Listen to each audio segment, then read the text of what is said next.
Hey everybody, it's time for our Thanksgiving episode again, where we present some cool people that we've found for you guys. This time we spoke to A.B. Sigler from Empty Set Entertainment, Andy from Compassion Co., and one of my favorite creative people, Vic Idstar. I'll mention all their socials at the end of the episode, but for now, enjoy! All right, hey everybody. We're doing our Thanksgiving episode again, and we have brought someone that we met at DragonCon who is super, super cool, and I'm really excited for you to talk to her. This is A.B. Sigler from Empty Set Entertainment. Hey, how are you? Hi, great. I'm great. I'm so happy to be here. I was so excited to get the invite. I really enjoyed meeting you guys at DragonCon, and I'm thrilled to be here to talk about things I'm thankful for the Thanksgiving episode. Yeah, it was super fun. That was the first time that I got to go to the one for the Junkies panel. I'd managed to miss it every year, and it was a blast. It was a It ton is of fun. when I was in college a billion years ago, I was a server, like many people are, and my manager used to say, "Yeah, it's a lot." And I was 18 the first time I heard that, and that is how I sort of feel about One for the Junkies. It's a lot, but it's a lot, but it's a good a lot anyway. Yeah, I was a little concerned for my friends who were, I would say, not as familiar with the podcast and the books as I am. I kind of knew what I was getting into. I didn't know if everybody else did, but they're kind of Well, nuts too, so and it in went case well. people are wondering what that means, I run a business with my spouse and also a New York Times bestseller, Scott Sigler. He is a novelist who writes hard science horror books and has essentially created for convention going a sort of a public persona that is a little brusque and a little bitey and a little devil may care. And believe it or not, One for the Junkies is the tamer version of our Oh. Dragon Con experience. A decade ago, it was "Let's get pissed with the FDO," which stands for Future Dark Overlord. So that's the persona I'm talking about. But yeah, that was 10 questions, 10 shots, 10 questions. Oh wow. Oh Nobody ever made no, it 10 shots or 10 questions, which is a good no. thing. And there was I'm even too one. old. Yeah, exactly. And this was so long enough ago. The I think what is called now the new media track was called podcasting back then, Mhm. and it was when the sort of the gestalt of podcast fiction was pretty big in the space. And so there's a novelist. Her name is Mur Lafferty. She's won a John Campbell Award. She's a wonderful human being, terrific novelist. And then there is the godfather, the podfather of of fiction podcasting. His name is Evo Terra, Hmm. and I think Evo was the guest. And forgive me, my friends, it was a different time. Mur Lafferty was the shot slut, and yeah, and I was kind of the dorm mom a little bit that because it's Scott is the FDO reading questions, drinking, Evo is answering questions, drinking, and I let the entire thing happen. They were like, and that's it. Thank you, ladies and gentlemen. Let's get it for the FBI. Walked over and deleted the entire file. Like done. It was Oh no, no. not for public consumption. So after that, we got a little smarter about it, which is good because we're also, of course, getting older. So I don't know how we would leave Atlanta if we kept doing things like that, but good times. We could do a whole podcast on Jenna's Mur Lafferty journey this year Oh my because she God. finally started reading Mur Lafferty books, and Yeah. I've been same thing podcast listening to the podcast for a while, and I'm like, these books are great. And we Yeah. just read Station Eternity not long ago. Yes. Yeah, Yeah. that's I some. had an absolute meltdown the first time I met Mur Lafferty because I met Scott. I met everyone in this space because I was a fan of audiobooks. Mhm. And I traveled a lot for my corporate job. I'm a chemist by education, and I was working, traveling a lot for that. And so I just absolutely consume books. And I found audiobooks, and they had like a little tip jar thing. And so I made what I thought after a year or so of listening to all this great stuff.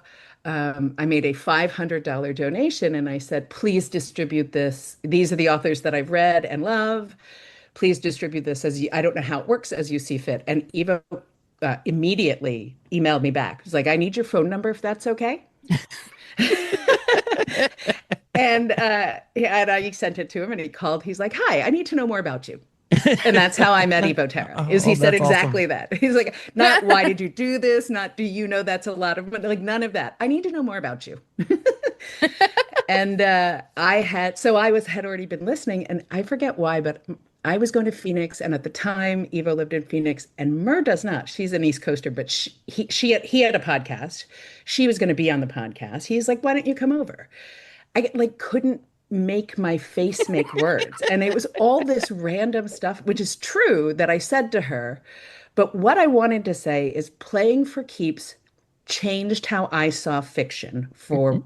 especially what I would consider feminist fiction, because it is a woman who knows exactly what her skill set is, exactly what her skill set isn't, and is not only like sometimes struggles with it, which you see a lot in fiction, but is resigned to it. Mhm. And that I think is terrific. And you see that every now and again. I just recently read a TJ Kuhn series called, is it The Invincibles? But it's another thing where sometimes people manifest a talent or a trait.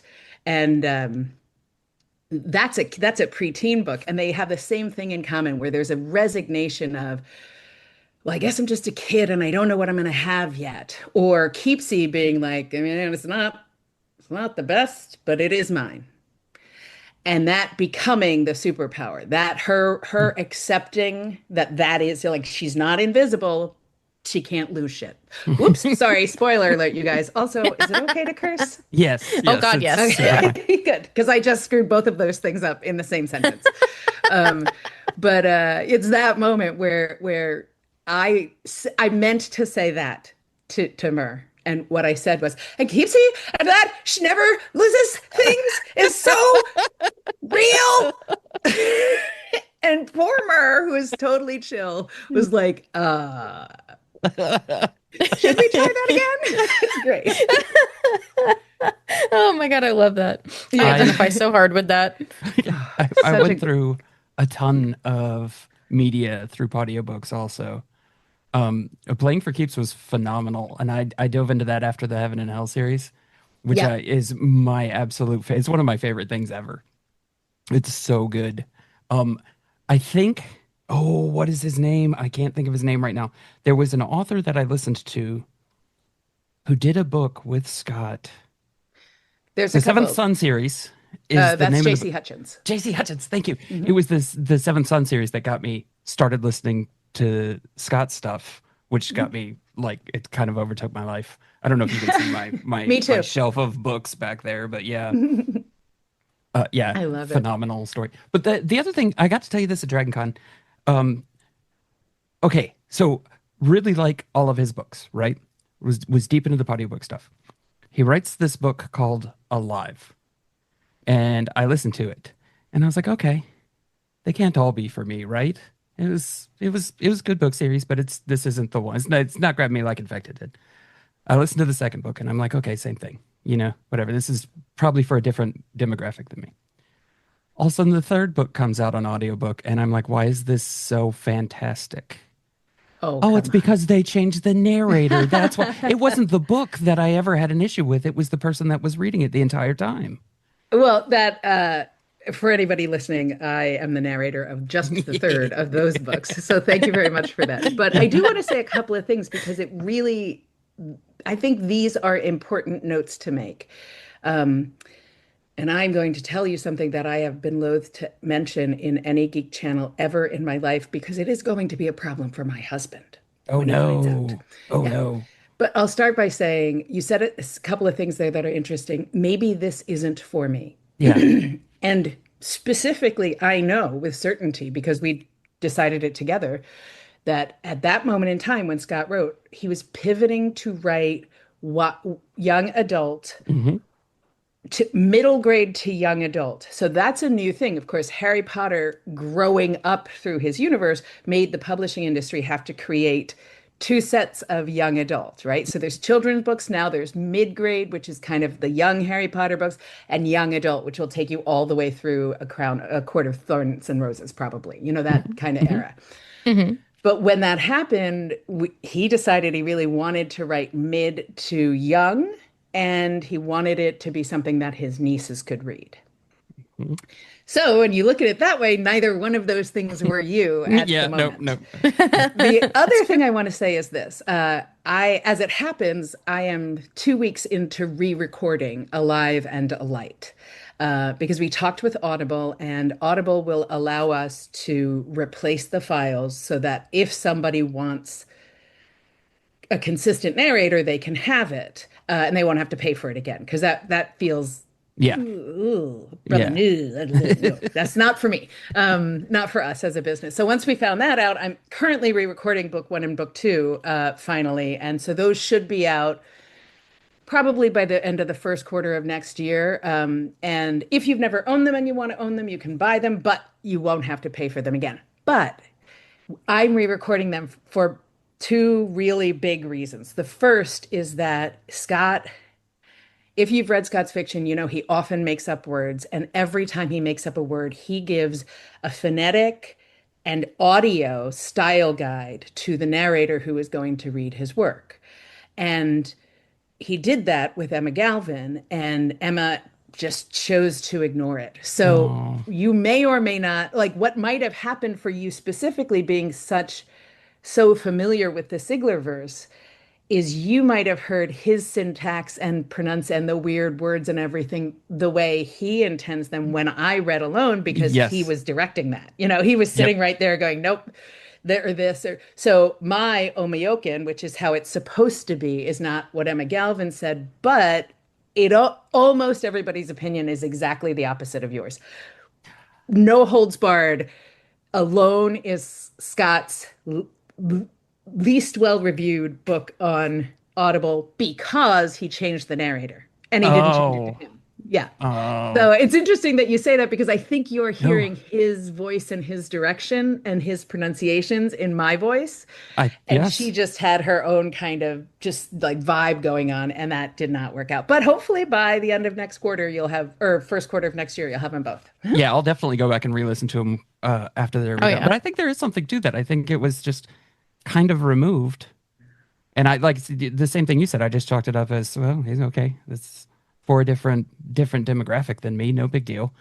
And that Um, happens. yeah. But then when I listened to that third book, I was like, I don't know. I'm back in now. This is kind of good. This is pretty good. And it all tied into the larger sort of story and everything. And I did want to say one more thing, which was the secret that Scott doesn't know, which is I firmly, firmly believe that it's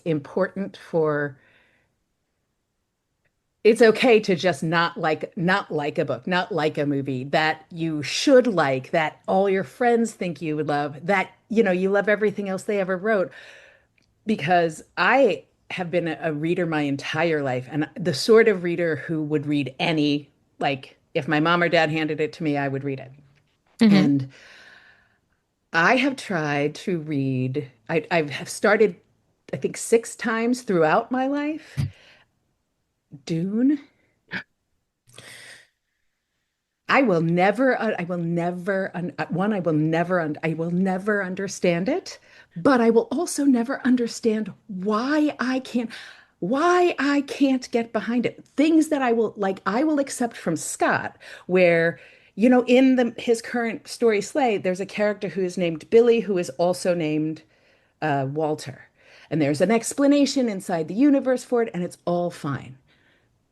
It's a simple concept I have no problem with. And yet, When it comes to Dune, I'm like, fuck Paul. Fuck that. I'm so mad about it for no reason. We just talked to another author Yeah. friend of ours, and Bob. Bob Magoo. He writes books about redneck meth wizards. It's amazing. So Making a note for real. so he had the same conversation.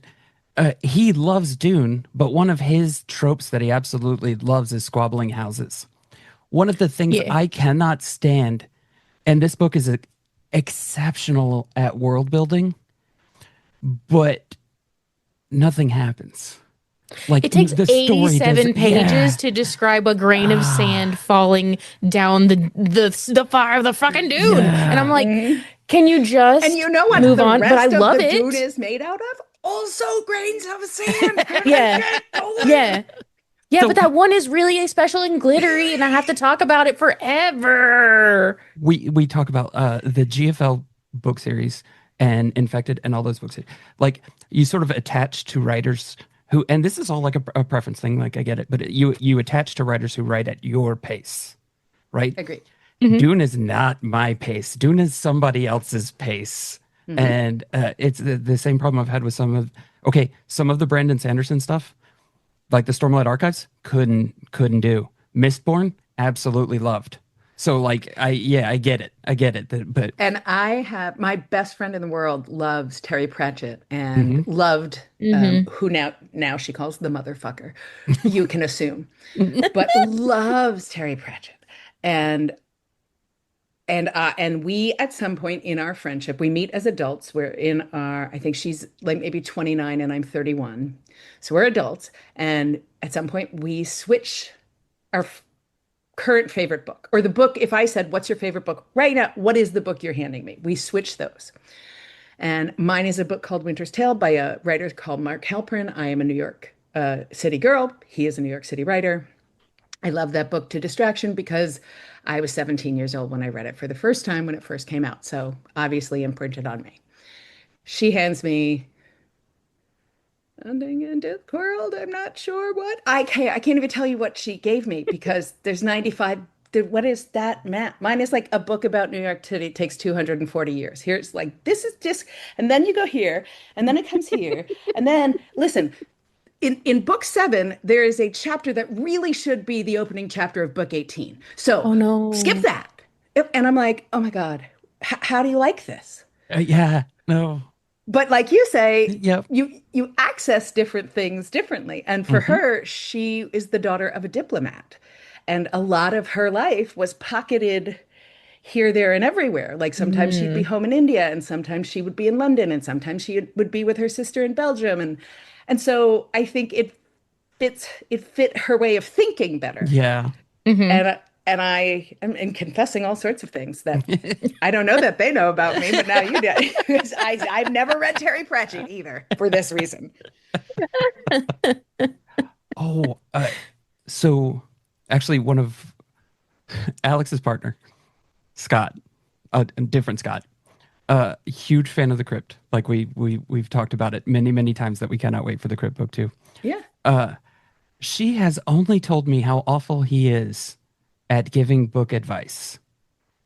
Okay, let me defend myself. Oh no, you're not wrong. Wait. The only thing he's worse at is handshaking. Just so we're clear. Like but let us hear his book advice. Okay, he gave me 2 books at the same time. I cannot remember for the life of me the first one, but the second one was The King Killer Chronicle. So I started it and I started reading this book and I said, I know I'm reading The King Killer Chronicles because the king just got killed. And he goes, oh, no, that's the other book. The king doesn't die in The King Killer Chronicles. And then I spent 18 chapters following a man learning to make potions in the back of a traveling caravan as he grew up. And that was it for 18 chapters. And I said, I'm bored. I've been reading this for 3 hours and we're still in the friggin' caravan. I'm done. Yeah. That's so wait, I'm so confused. I thought you were saying author to author advice, type of advice. Oh no! But no, Like you books mean to a book. read. No. So wait. Yeah. Yes. Okay, I'm so confused. Your Scott recommended the King Killer Chronicles, or my Yes, my Scott did? my No, Okay. Scott no. did. Her Okay, Scott, good. And yeah, yeah. and another book that I can't even remember, which was the one I read allegedly. But so that was the message I got. He was the one that got me to read Matt Denneman's Dungeon Crawler Carl, which was A phenomenal. much better book. And Much he's better also book. been telling everybody to read The Crypt because it's a fantastic book, specifically the audiobook version, because it's so fantastic. And I'm like, I don't see it, Alex. I don't know what you're talking about. He seems to have Yeah, great taste in books to me. and And there's also, I some. like the name of the wind. Yeah, me too. So I have well, I guess first I need to know, are you, are any of you American? Yes. Yes, Two. two of Two us out of are three. Two of three, American. Yes, two, and two. the other, and one is Canadian. Okay, Yes. so I can ask sort of I have to ask it an appropriate way. So, at how long after Thanksgiving do we all think it's appropriate to put up Christmas gear? Oh, okay. If you go by my actual practice, I think December 20th, 21st is usually when some form of Christmas decoration might go up in my house. And it's usually not what would be like the Christmas tree didn't make it out the past 2 years. So I think I No, put out it a didn't. Lego But Christmas we tree. moved in 2 years ago, and then last year we were like, I'm tired. I don't want to do anything. I think all of that is fair, though. Yeah. Yeah, yeah. Yeah. So kind of a late Christmas bloomer, I think I am. Yeah. I'm a December baby. So Okay. I was born December 7th. So in my house, my mom was really big into putting up Christmas decorations, but I was the one who had to do it. So I was like, okay, yeah, cool, absolutely, I'll do it. And then I became a teenager and got all headstrong and stuff. And I was like, yeah, I'm gonna do it, but I'm not gonna do it until December 8th.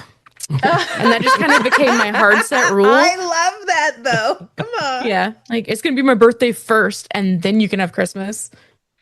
I have only my dad, and my dad was one of seven kids, and only him and his brother came over from Ireland. So I have only five American-born cousins here. And the aunt of that family was born on Christmas Day, and her name is Carol. Oh wow. Oh no. Why did they And do that to her? right. And I That's bullying. was 20, I must have been 20, maybe 3 or 4 at Christmas at their house. So not quite a fully fledged adult, but definitely a grown up. Hmm. And my uncle, Eamon, got her a birthday gift and a Christmas gift because it was her 50th birthday. And it was the first time in her life that had ever happened. No No. The way. first time in No, her are you life that kidding had ever me? happened. Yeah, because Oh, I you hate know, that she for was the mom, her. right? So people would just like they would what he would do before is say like, what should the kids and I get you? So it's something you really want. Like, do you want to Right. go away for a week? Do you want to whatever? Hmm. And she had always wanted, as the kids got older and their money got a little bit more, or whatever, she had always tossed this idea of like, I really want to go to Paris for Christmas, but I really want to spend Christmas in New York too. And that's just too much work because at the moment they lived in Connecticut. So he booked a trip that was New Year's Eve in Paris, but it Oh. was Christmas in New Aw. York, actual Christmas, and then they flew out the next day. And that was so it was a it was like he worked really hard once in his life, but he worked really hard that But he one worked really time, you hard. know. Yeah. Oh, And I that's a think good that's one. kind of yeah, it's kind of, I think that people like you should deserve, you get to have your birthday. I was born on June 28th, so I pretty much am right in the middle of nothing, you know, so Oh, that's it's okay perfect. for me. I had to screw it up by insisting we get married on that day. So, I see. Okay. That's pretty smart Okay. though. You guaranteed to get a gift. and Eh, I cannot shut up about my own birthday or anybody's birthday. I love birthdays. So he might forget that it's our anniversary, but he will not forget it's my birthday and it still There counts. you go. Writing a note down for just in case. But it was funny because he talks very publicly about this. I'm not telling tales out of school, but he has quite significant inattentive ADHD. And part of the reason that we worked as a partnership is that I don't. And so and I'm a New Yorker and I'm a little bit blunt. And so it worked because people would try to, I guess, before would try to sort of sugarcoat, like, I guess you could try doing that first. And I'd be like, yeah, you don't have time for that. Like, I was just a lot more plain Yeah. spoken, which you would think would translate really well into a personal relationship. But we're weird that we got married in the pandemic. So I think we would have dated for a little longer than we did. Yeah. Hmm. But we, we gifted each other like a couples coaching specifically for people who one partner doesn't have ADHD and one partner does, trying to work on sort of domestic things. And it was really smart because I learned that I didn't really understand at all what that meant for him. I just understood what it meant for my business partner, which is a different thing. You show up Yeah. differently at work than you do at home. You know, you hold yourself differently, a little bit differently accountable. So that was fascinating. And I also learned that sometimes we had to come up, they made us come up with a term that what took any normalcy or neuro or whatever, we had to figure out a term that worked for us that would identify he thinks he might not be understanding what I'm saying because he has his brain and vice versa. And I have green eyes and he has brown eyes. So that's what we do now. We'll say, like, I'm pretty sure this is a green eyes moment. Like, you don't see that we have to leave in the next 20 minutes, so you can't start another novel right now. That's a green I eyes love sort of thing. that. And Uh, then there's often where he'll say, like, okay, this may be my brown eyes, but I think you said you were supposed to go to your mom's house today and it's 11. You know, like he thinks it might be him that's missed something because that's, at least in the United States, that's kind of the way the education system sort of treats that, the you're neurodivergent, like there's a normalcy and a divergence. And I don't love that. So I love that Mhm. that we're kind of coming to it, hopefully in a more non-judgmental way. But it has turned, unfortunately, into both of us being like at Trader Joe's and being like, oh no, that one definitely brown-eyed, which doesn't translate to anything normal if anyone else hears it in the big wide world. So I love I that might so have said too much. much. no, that sounds amazing because I would say that both Jenna and I suffer greatly from ADHD, and it creates the same problems where half the time I just end up looking at her and being like, I don't understand what you're saying. And I think Hmm. that saying something Hmm. like that would be a lot less Mhm. attacking sounding. I also had this, I startle very easily. Um, Me too. Yeah, this may help you. This has also been very beneficial in our tiny, tiny, tiny house. He's like, we have less than 900 square feet. Where do you think I was? And for me, like like the living room and kitchen is open. And so, but there's like, you can't see the whole you can just hear everything. So he'll be like, I was in the living room the whole time, like 8 feet away. Why are you startled and yelling? And unfortunately, my response is to scream, mostly in his face, which unfortunately just pisses him off. Oh no. I mean, I can't blame him, right? Like he Right. thought we were having a normal conversation where I was still there, present and invested in where he was in the building. And then I shouted in his face. So I Yeah, get yeah. it. But he has taken to doing this all on his own. And my parents live about an hour north. I go help them every other week for a day, or will go help them do stuff. And they have subconsciously picked this up for me, which is even worse. But he'll be like coming downstairs, coming into the kitchen, or abbreviated to just announcing kitchen as he walks in the kitchen.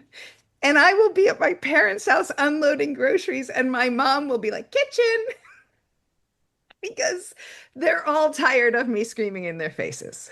I love that so much. Okay, That's kind take of notes, adorable. Tim. Yeah.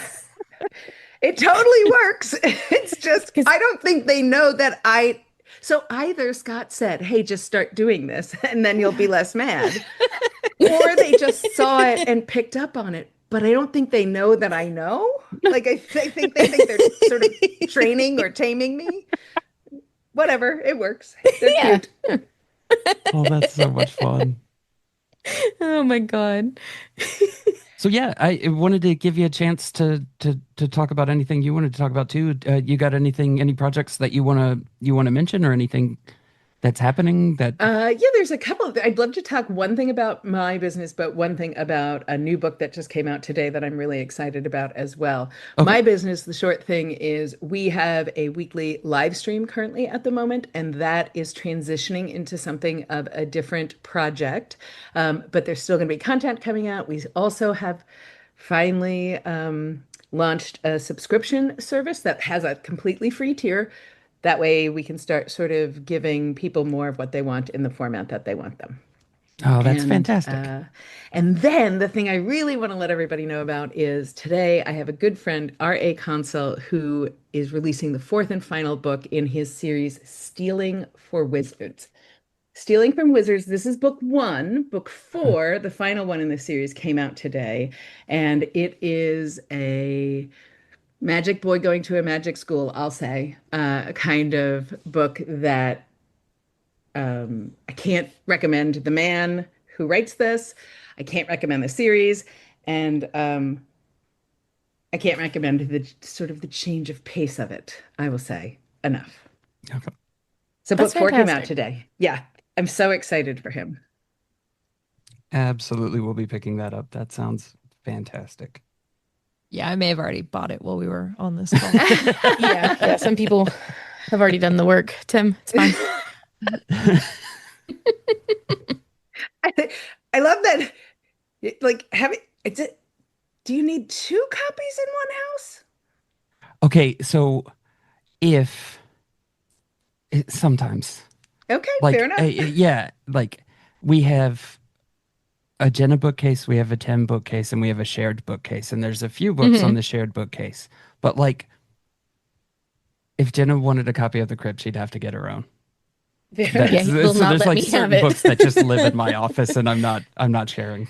So But my books are more like they're just to be there and be pretty because I cannot read a physical book anymore. I used to devour them when I was younger, but I have such terrible dyslexia that it takes me like 3 years yeah, to read a children's book. I'm like I can't do it. So Well, and you have yeah, options I want that to you decorate didn't with have it. before. yeah, And Exactly. that's the thing I'm always about. People are like, the number of times we hear me as a narrator or as empty set, we hear some version of, oh, I mean, I wanted to read it, but I just listened to it.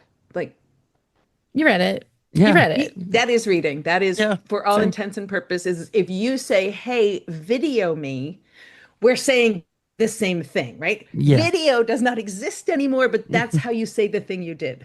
And you read it. It's yeah, fine. But a lot of people need to be told that still. Like I mean, I don't mean to, I lecture people, but but they need to be told that they need to hear it to be like, oh, fuck yes, I read it. Like, what yeah, is the end result of reading? It's that you live and breathe it, Yeah, and understand it and can tell your friends about it. You've done exactly. the thing. Yeah. I spent pretty much the entire time I was in school thinking I was just a bad reader. And then it took something sort of similar to audiobooks for me to like, no, I love this. I just needed to consume it in a different manner. Did you And find a Cliff Notes version easier or a graphic version like yes. were all of Yeah. that? Yeah. Yeah. And Definitely. now these days there are some classrooms that give you different material to Hmm. of the same content in a way that you're, oh my goodness, would that, I mean, I'm sure that is changing, Yeah. And there are some changing book things. companies that are starting to publish books in those dyslexic reader friendly fonts where it has like variation in the font, which I know is like a design nightmare, but it keeps the eye focused on what you're trying to read. It keeps the eye moving forward. Interesting. And those do genuinely work for me. Like I can actually sit there and read a physical book when I have that version of it. But Wow. yeah, it's So, very yeah. Can cool. you read an ebook version of that? Again, if it's in that like dyslexic reader friendly, yeah, absolutely. Because I mean, that's an adaptability thing that somebody should be on. Yeah. hmm Somebody's got to Yeah, be on that. Kindle has it for a lot of different books, but not all of them. God, that feels like it should just be in a font choice. Like It does. Yeah, It really should does. That is what I'm Yeah. writing down. Like, why Yeah. is that not already a thing that we get offered every time we format a book? Yeah. Yeah. That's insane. I mean, because I don't format a book. I make Right. sure that it go so that way there's disability information in the back end data and all that jazz, and it's done correctly. I wouldn't I have never been offered that. And I'm Yeah. sure a standard font sort of exists, like that you'd rather have than not have the option of. hmm I'm going to follow up and then I'm going to let you know how it went. Oh, that's awesome. Heck yeah. That's cool.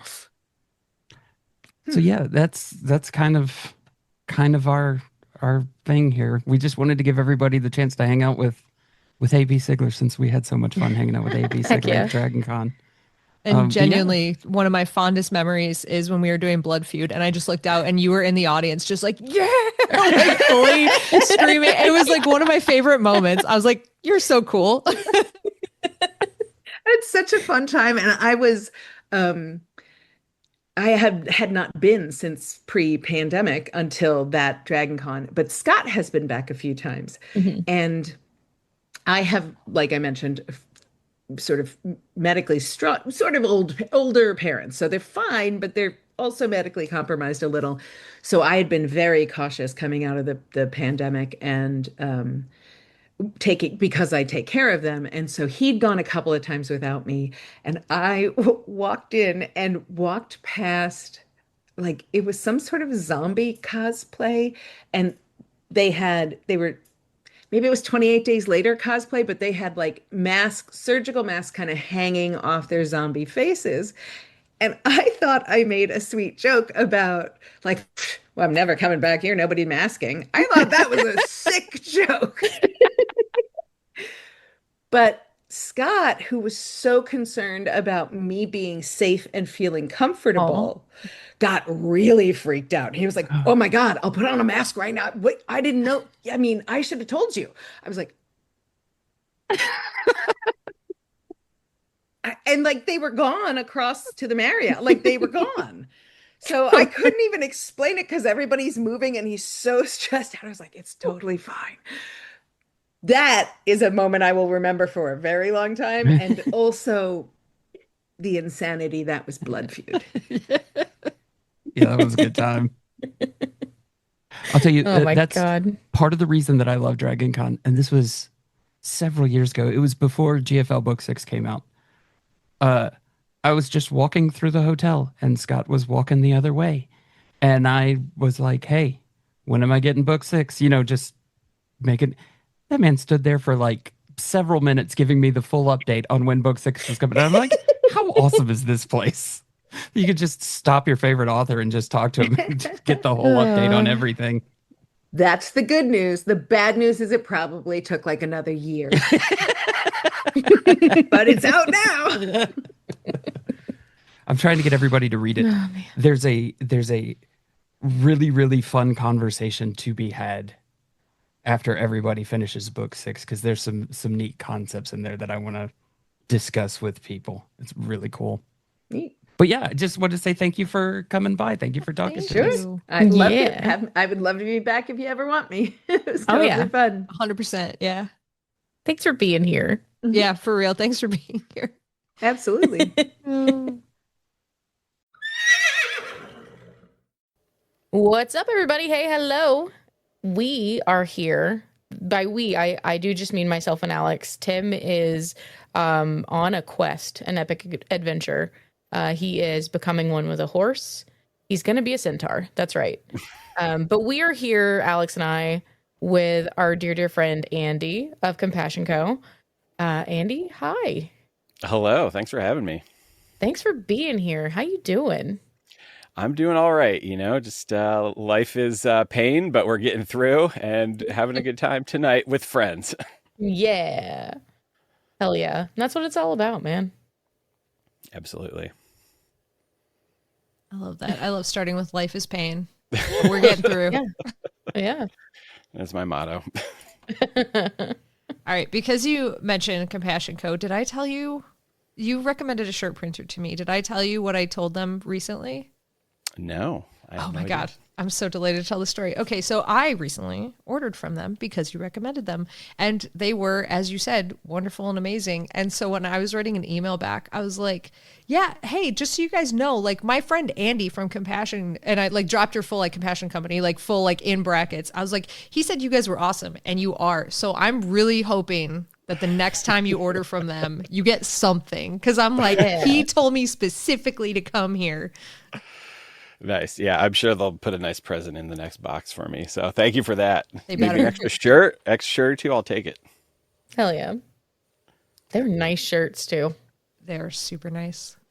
Thank you. I only use the best, and I've ruined myself for other shirts because now I can't buy like your standard like Gildan t-shirt with plastisol print or anything anymore, and I'm just so picky about it, and it pains me because I'll go to like a cool escape room or something and I want their shirt, and then I feel it and I'm just like, ooh, yeah, just that's not gonna get a lot of wear, so I guess I will abstain from purchasing that one.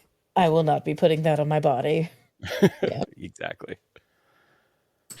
I love that though. And honestly, as somebody who wears your shirts like pretty regularly, I also am kind of like, there's some shirts now I'm like, that's like a stay-at-home shirt. That's not for the world. Yeah. Yes.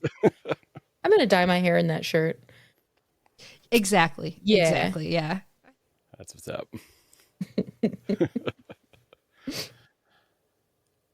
So we met Andy in a cool way that our parents in the 90s told us to never do. We met Andy on the internet and then went and met him in person because a friend talked to him first.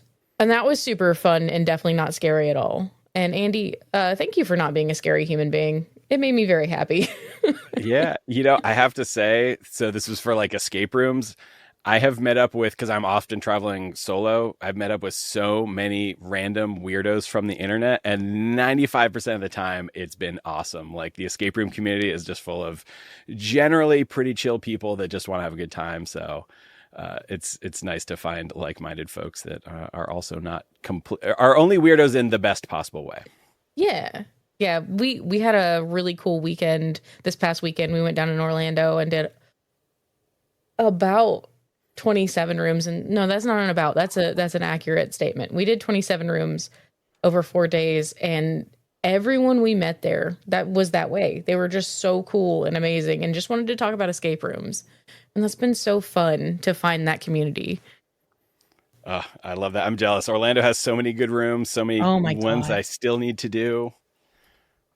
Well, great news. Which ones have you to not go done back. there? Yeah, which ones have you we not do. done? The top of my list is Cornstalkers at Escape Adventure. We did that one. Yeah, we did. I've heard nothing but amazing things about it. I love that company. They are, I think, my favorite company, period. Like, even if they don't necessarily have my all-time favorite rooms, but they definitely have some that I'd probably put in my top 10. And they are just so good at like making sure you have a fun time. And that's like, I think so many companies forget that this is supposed to be like a fun thing, and they are just all about just having a great time. So I love them for that. Yeah, and it really seems that like the owners, Derek and CJ, like they adore escape rooms, period. And you can tell in their product. It can be rare, especially here in Georgia, to find an escape room that like the owners love escape rooms and have played a bunch. But those guys, like, they've made it their art. It's so cool. Yeah, like even without knowing them, I feel like that really shines through, because just the first time I played with them, I was like, their puzzle flow is so good. Like everything is intuitive. And again, they create puzzles that are fun. They don't feel like homework or grindy or anything like that. And then combine that with their amazing scenic value and storytelling and a little bit of live actor here and there, and it's just a phenomenal experience top to bottom. Yeah, that was definitely a really big cool thing too with those rooms, is that like I don't love having a live actor in the room. I would say 99.999% of the time, but this felt so much a part of it that it would be lacking without it, I think. Absolutely, yeah. Especially like Neighborhood Watcher. I assume you played that one while you're That's there. my favorite one there. Yes, that is in my top 3 now. Escape rooms of all time. Yeah. And it's funny because that room is not particularly big. It's not particularly flashy in terms of the set. Like, it's all very well done, but the actor that you get, and from what I've heard across the board, everyone they've had that's a GM in that room that is also an actor does a great job. We like did, whatever 4 rooms in a row there, and I felt like very good friends with our GM. And so every time this person appeared in a new room, we were like cheering and like chanting their name. Nick is the guy. And they have like a starring role in Neighborhood Watcher and just absolutely crushed it and just endeared me to no end. And yeah, I would easily put that in my probably top 10 of all time. Hell yeah. So glad. I loved that room so much. We had Luke, and I genuinely believed for a little bit that Luke might wear our skin if he had the opportunity. Yeah, that's what you want. That's what you want in a room. That's what I look for. It's so good. It's so good. And like, just talking to the owner of that company too, like he was talking about how like he hires GMs specifically for their charisma, and like, God, does that shine through so much. Like exactly what you're saying. Like we were there and we met one of the GMs, Rena, and we're like, oh my God, we talked for 2 days about how much we loved her. And then they're like, do you want to meet her sister? And we're like, yeah. She was a GM at another location. It wasn't like we went to her house. It was fine. Yeah. Although we were sitting there and I was like, oh my God, like both of these girls are such delights. I want to meet their whole family. They're so amazing. nice. We the most amazing thing that happened on that first trip there, it was for my 40th birthday, went with my whole family, and we didn't even tell them that, but just, we're talking in the lobby. They overheard us mention that it was like a birthday trip. And so at the final room that we did, which is the Arctic Meltdown one, once we completed it, they came in with a customized birthday cake, and they had one of their GMs like run down the street to Kroger or whatever, and like customize this whole cake. And it was just, so unexpected and just such a delight to know how much they care about making sure everyone is just feeling welcomed and having a good time. And it's not cheap. Escape rooms aren't cheap. You want a good experience, and they leave you smiling. And yeah, again, I just love them for that. That's amazing. See, now I love them even more. Yeah, me too. All right, we'll have to figure out a way to make this trip happen now where we can, because we didn't do any of the Port Charlotte location was the one that we didn't get to. Mm-hmm. I have done those, and again, great experience. All 3 rooms there are awesome rooms. All right, we're going to have to coordinate on rooms we haven't done in Florida and go and do that. Yes. This is like the worst part of being friends with like escape room people is you're like, oh, we should do stuff. And then you're like, what haven't we done? And like, once you're up there in like the multiple hundreds of rooms, you're like, well, if I haven't done it, it's probably for a reason in that area. Yep, that sounds about right. I'm always like trying to get friends into escape rooms, and I tell them, I'm like, I need you to be so into them that you want to marathon 8 in a day with me when I come through town, but not like them enough to go and do them when I'm not here. Like I need to be your one escape room person so that we can do all the stuff togetger. It is the struggle for sure. That is what took us so long to do the Orlando trip, because there's 4 of us. There's me, Tim, and Alex, and then our friend Shannon, who all wanted to do these rooms so badly together. And we're like, okay, we'll do it next month. We'll do it in a couple months. We'll do it in May. October sounds good. We're gonna have to move it to November. I'm glad you finally made it happen. Oh yeah. I'm jealous. I haven't been down there with enthusiasts that have the time to do like a bunch. So I've just done like little chunks here and there. And I know there's a lot of the big heavy hitters I still haven't been to yet. Okay, which ones? Which ones do we have to go to? I know there's a couple of the Doldrix ones I haven't done yet. I did do Spoopy Bones and the Ballad of Scheme and Plots. So I know those are kind of the two big headliner ones, but I still want to do all the rest of them. Was it the Escape Effect that has like the 2-hour like medieval night one? I want to do. Did you play that one? No, and I want a 2-hour medieval night experience. We did Doldrix, but we didn't. What? There's a medieval 2-hour medieval experience. Yeah, I think the place is called Escape Effect, if I remember correctly. Oh, I'll be doing I think the room is like A Night to Remember, but spelled like Knight. I might be completely making up the title, but I know that it exists down there. So yeah, and I'm trying to remember the other ones that I've done or need to do. There's a bunch. There's still a few at the Bureau I haven't done, and a couple more. But yeah, I'd have to pull up the old Morty to double check. Yeah, A Night to Escape. Yeah, yep. We'll be doing that. Hell yeah. Added to the list. Cool. Yeah, and I'll say, like, Andy, we one trip together, and then once you were coming through town and we picked up one room. I will do any rooms with you anytime. So just throwing it out there. Any trips we're talking about, just auto invite yourself, because all right. Day one of no, I will never. Day one of knowing you, I think I was like pushing you bodily through a room, and you're like, yeah, that's cool. I'm down.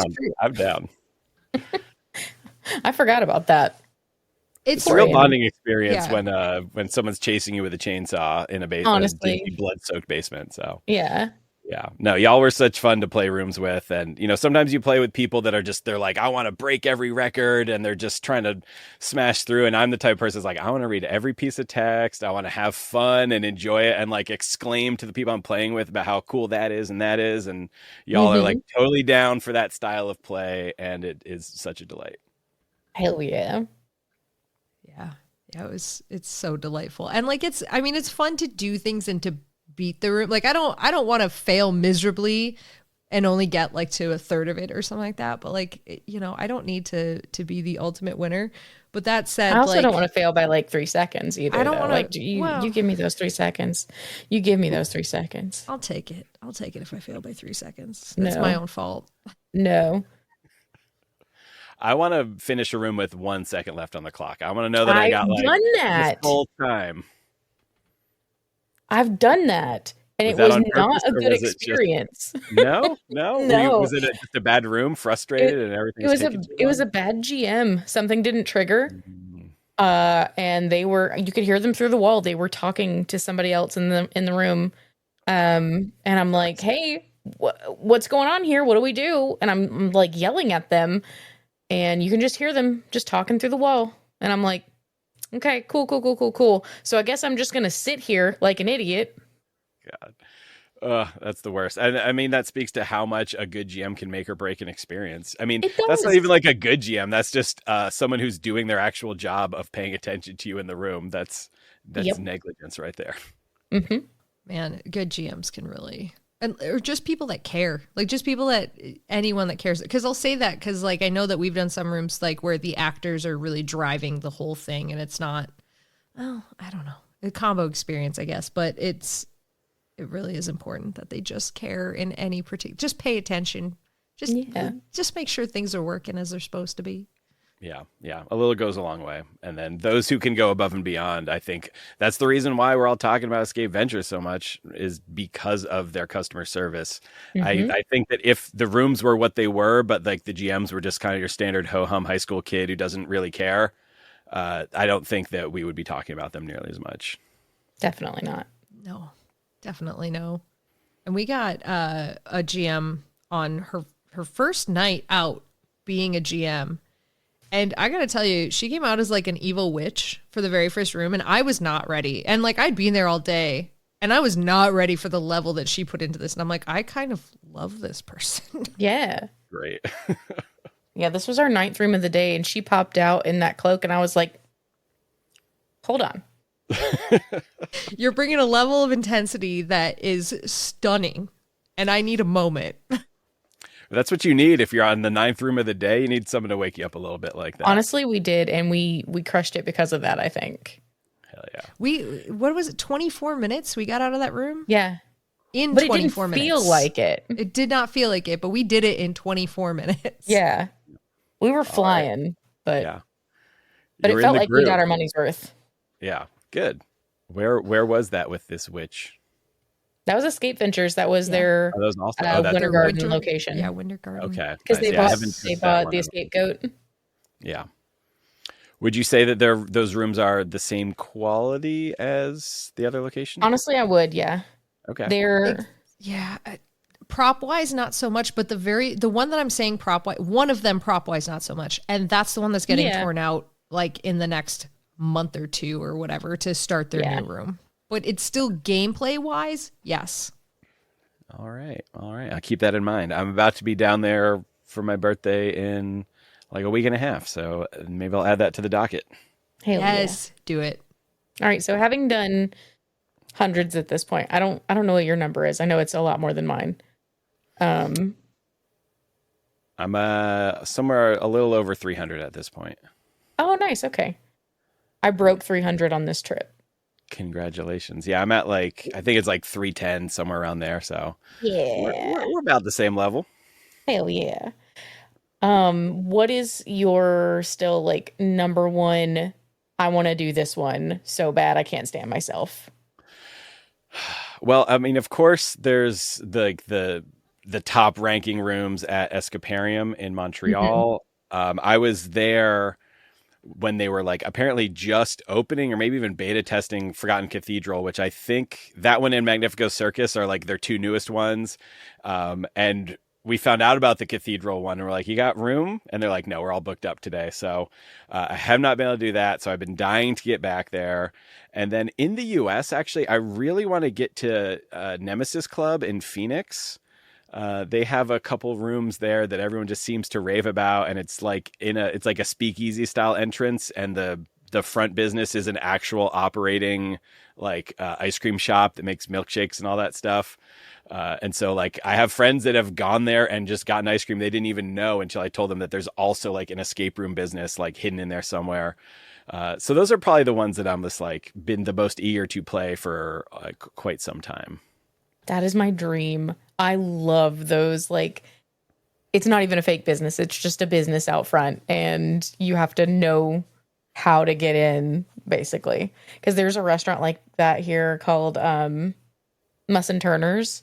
They have pretty good burritos, but they have a bar in the back called Eleanor's and it's a speakeasy. And you literally like, I'm not going to tell you how because we're, recording this, but you walk in and you go to this one very specific location in the restaurant. And then you're in Eleanor's and it's dingy and like deco and it's just so cool. And people look at you like, where the heck are you going? And then you don't come back. And it's just like, oh, okay. Well, that was weird. That's great. I love that. I'm putting this idea out into the universe. I think someone should use it. I think it'd be so fun if the entrance to a escape room was like an operating convenience store bodega type situation. You can go in there, you can buy stuff, but like in the booking email the day before, they send you a grocery list. And it's like, you have to bring these 3 things to the register. And then the clerk will know if those 3 things are being checked out, that like then the secret passageway opens or something like that. And otherwise people can just go in there and buy their chips and their soda like normal. I feel like that would be such a fun entrance for a company. That is so cool. But imagine the poor sap that wants genuinely those 3 weird items and walks That's up there my and checks favorite out thing. and then just a door opens and they're They like, have to play. Yes. They have you to get at out. that point.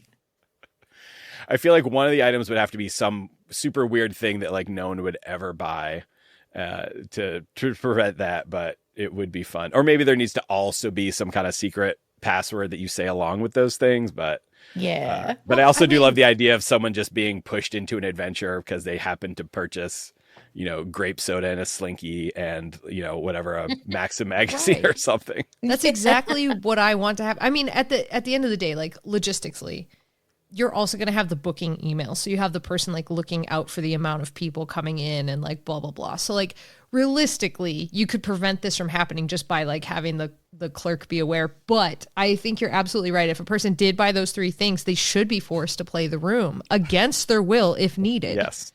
Yeah. It should become the thing that people think escape rooms are before they play them, which is you are literally locked in a room and you have to complete Sudoku puzzles before they let you out. Yes. And what could go wrong?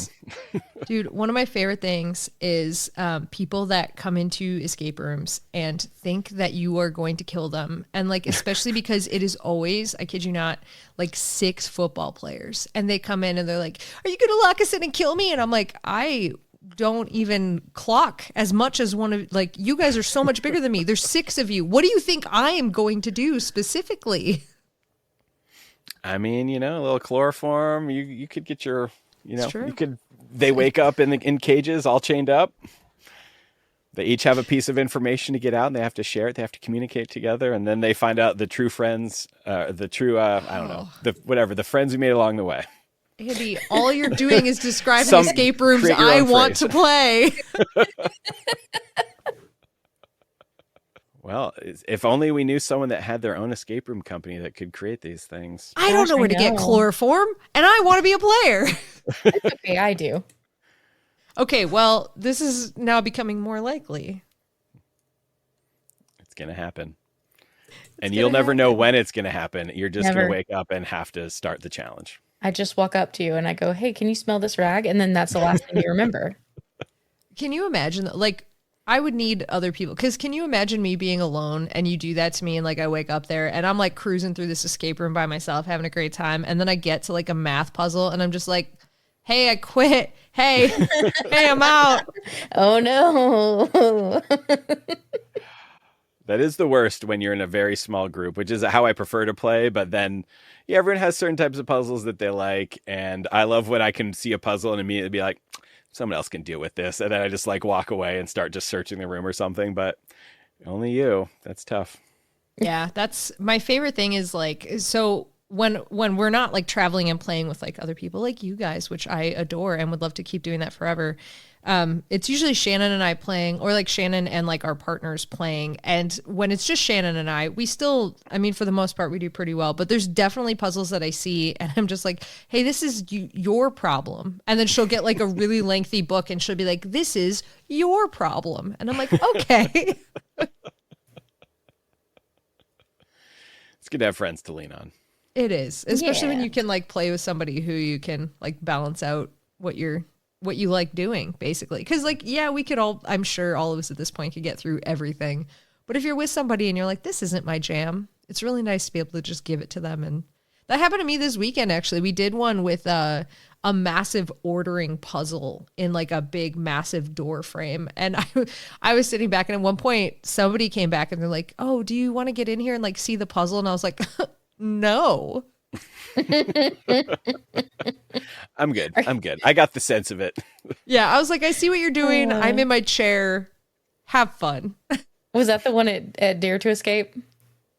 Yes. Yeah, that one, that was so funny because we're sitting there this whole time and most of us had touched it at that point. And we're on this last section and we're like, God, I just can't figure out how we know this last section. And Alex is like, yeah, it's stupid. Oh my God. You'd think that they'd put a clue in there for it. And then all of a sudden Alex goes, oh, look. It was right next to her the whole time. It was. I had spent the entire time they were working on this puzzle. I'm like, the only thing I can do is find them this piece of information. So I'm like reading every board, looking at every prop, looking at every single thing. And the one place I didn't look was at my elbow where it had been the whole time. And I was like, God damn it. You fell for one of the classic blunders. I know. Look under the elbow. Mm-hmm. Gotta look under the elbow.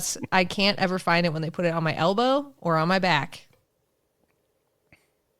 I love that. I have done rooms where like you are given outfits and costumes to wear, and then you sort of eventually realize that you'll find stuff in there that'll help you out, and that is always a fun time. Mm-hmm. Yep. Yeah. I may have done that on that same exact room that we were just talking about. You weren't given things that you had to wear, but like I did it. But boy, did we put them on. But I did do it. And it turned out I needed it. You have to live in the world of the reality that they want you to partake in. And I feel like if you're not willing to dress up, look a little silly, and like, what did you pay your $30 to $50 for? Like, exactly. Don't you want to be immersed in a world of wonder as much as possible? And I do want that. Yeah, but that's also how I find myself contemplating, like, can I put these waders on without being that disruptive to the room? The answer is it doesn't matter how disruptive you are. You put those waders on. No. You get Plus, me. You get me. You could not have disrupted that room any more than it was already disrupted. That's fair. That's fair. It was pretty. You said you've done bureau games, right? Yeah, I've done most of them, but not all of them. I did Puppet Heist, I did the UFO one, I did the Haunting in the high school or preschool, whatever one. I feel like maybe one more, but that might have been it. I haven't done the like Dr. Braingood. I haven't done the arcade one, which I guess is not quite an escape room. I feel like there might be one more, but yeah. The Loch Ness one is the one that had the waders specifically. Okay, yeah, I have not done that one. We'll put them on. It's fine. I mean, this isn't a clue. This is just me telling you. You can put them on. It's fine. You said I could be disruptive. It's just a good fashion statement. They're coming back. I'm telling you. They're coming back. Waders are in. As we know, they were once all the rage. If you want to be a bog witch, put them on. That's literally all I want. I want to be consumed by the bog. Samesies. Big same. Man, okay. All right. So speaking of being consumed by the bog, you have this shirt that it has mushrooms on it and a beautiful skull, and it says eat plants before they eat you. And it's probably my favorite shirt, but it has been sold out in a large for approximately 87 years, or, since the first time I noticed it. And I continue to be mad. Sorry to bring this up now. We were having such a good time, but I continue to be mad about it because every time I see it, I'm like, I want that fucking shirt. It's such a good shirt. I do apologize. So for the uninitiated listener, I'm not specifically a spooky brand, but I lean heavy on that. And every Halloween, I do a bunch of like special limited edition designs. And unfortunately, the shirt you were talking about was one of said designs. So it was sort of a one and done kind of a print. But if a design's like popular enough, often I will reprint that. And that one has been getting a lot of love at like all the live events I've been doing lately. So I would say there's a decent chance that I will do another printing of that. So I will let you know. I'm just going to order it in extra large. There you go. I think in order to save on shipping, we should probably plan some sort of escape room trip. And that would be, you'd be saving money if you do that. Yeah, honestly. Oh no, if only we were planning to go back to Montreal to the place where you just said you really wanted to. Oh no. Oh, heck dang. Oh, that would be so convenient. Oh, darn. Oh, geez. Oh, beans. Oh, beans. Have you done any of the rooms there? No, I tried to walk in when I was there, and they were like, first of all, it was the middle of a blizzard, so like, take your shoes off. And then they're like, do you have a booking? The first one, take your shoes off, did that. They're like, do you have a booking? We're like, no, we're just seeing if you have room to stay. And they're like, get out, we're full. And I was like, I have to put my shoes back on now. That was really mean of you to start with that. That's so funny that they made you do that first. Yes, that was we walked in, they're like, shoes off. And we're like, okay. Well, the rooms are, they're big. Their headliner rooms are massive, and they definitely need that. The 4 people to do them for sure. And they seem to be so popular when we were there. I went with my family for my sister's 40th birthday, actually. And it was just like, we only did a few of the rooms there because my parents have limited escape room stamina, whereas me and my sister will go all day long.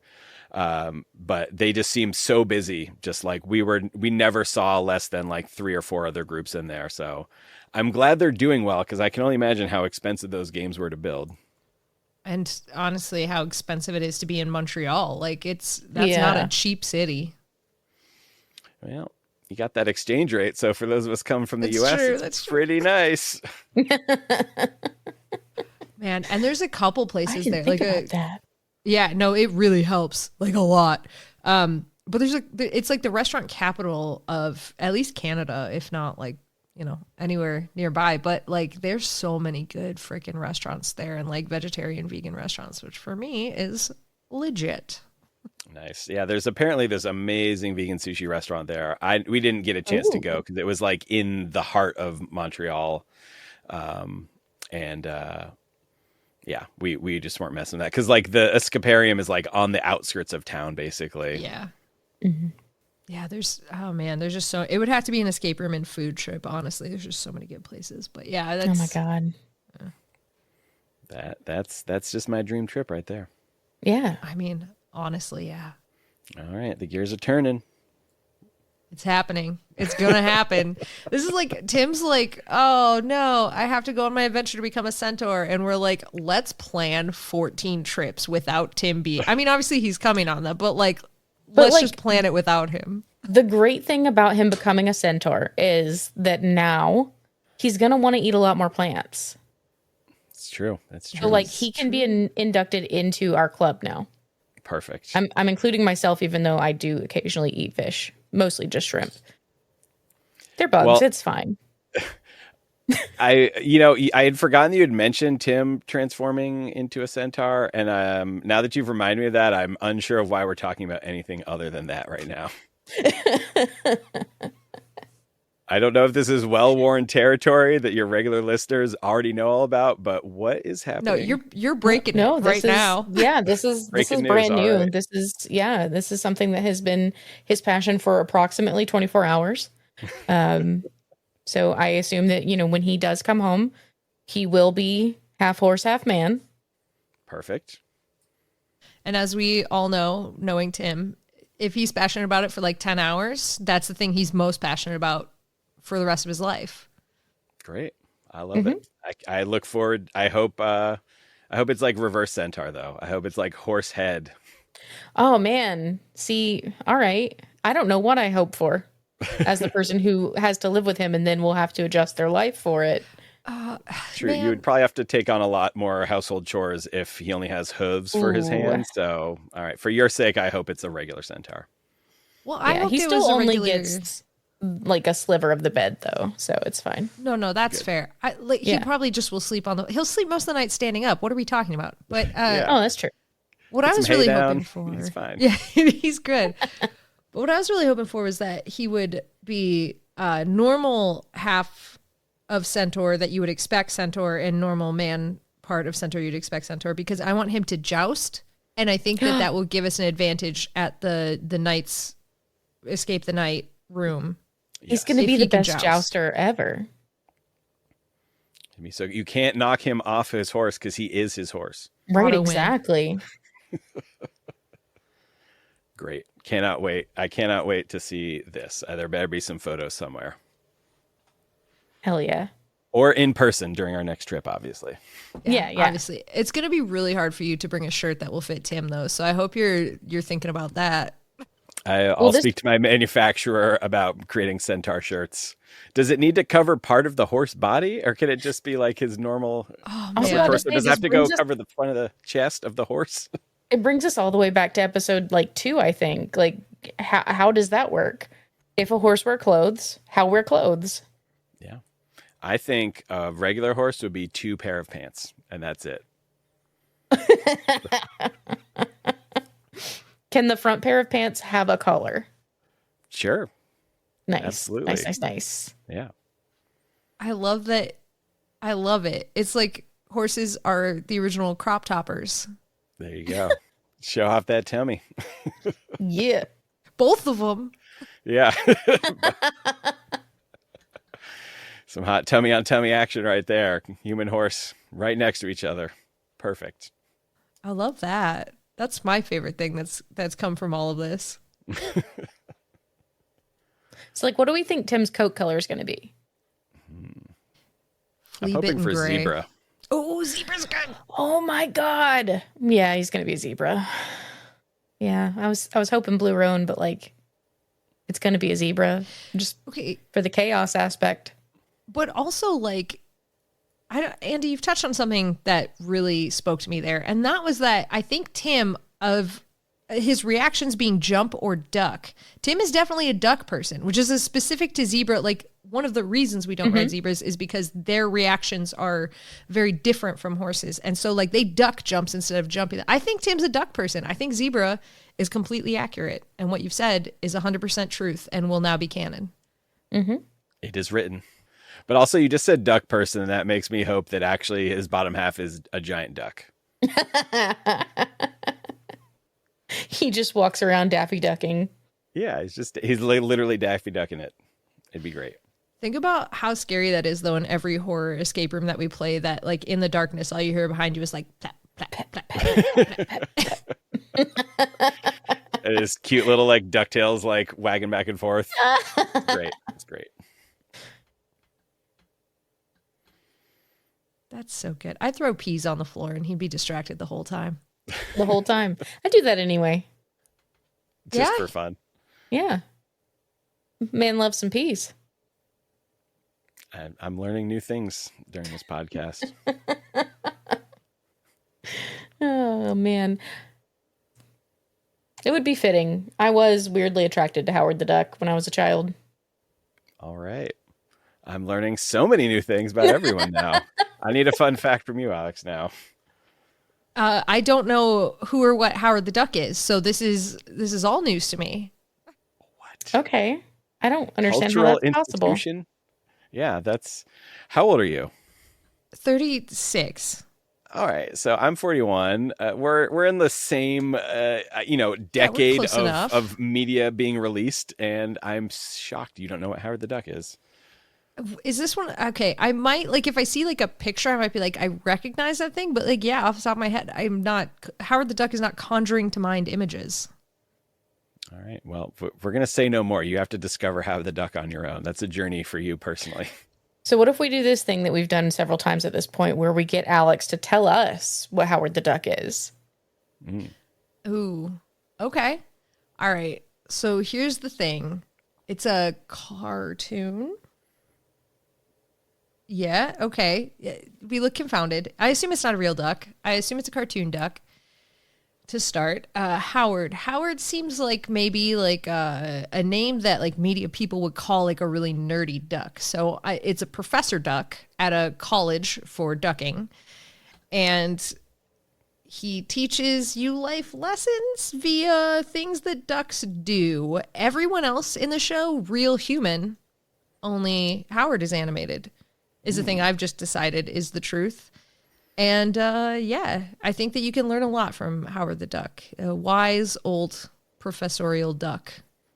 So at a university for ducking, if Howard is the only duck, that's why you what have to go to that university to learn how to be because an actual duck would already know how to be a duck. But Obviously. humans can go to the university to learn how to be a duck. Yeah. Yeah, definitely. Yeah. It's definitely. amazing you got that 100% correct.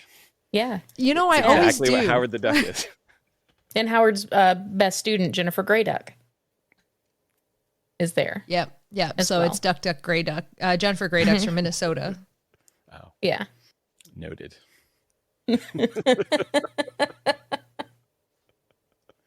Oh my gosh.